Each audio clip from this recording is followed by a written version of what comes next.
ইউনূস হতাশা ব্যক্ত করেছেন। কারণ হচ্ছে যেই প্রতিশ্রুতি নিয়ে উনি দায়িত্বে এসেছিলেন এবং সেই সময় আমরা যেহেতু আন্দোলনের প্রতিনিধি ছিলাম, আমরাই ওনাকে আহ্বান করেছিলাম। চিন্তা ভাবনা রয়েছে, এটা তো অলরেডি মিডিয়া এবং সোশ্যাল মিডিয়ায় এসেছে, আসলে সেই প্রেক্ষিতেই আজকের এই বৈঠক।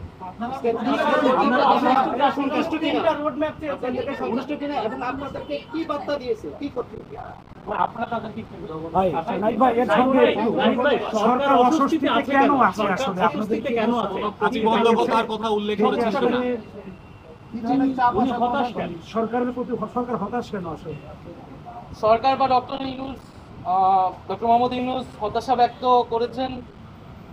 কারণ হচ্ছে যেই প্রতিশ্রুতি নিয়ে উনি দায়িত্বে এসেছিলেন এবং সেই সময় আমরা যেহেতু আন্দোলনের প্রতিনিধি ছিলাম, আমরাই ওনাকে আহ্বান করেছিলাম গণঅভ্যুত্থান পরবর্তীতে একটা নতুন বাংলাদেশ গঠনের জন্য।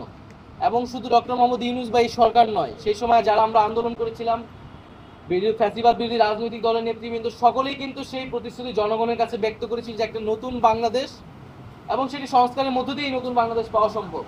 সেই নতুন বাংলাদেশের প্রতিশ্রুতি থেকে কোনো পক্ষ সরে আসছে বলে ডক্টর মোহাম্মদ ইউনূসের মনে হচ্ছে এবং ওনাকে চাপ প্রয়োগ করে বিভিন্ন দাবি আদায়ের চেষ্টা চলছে।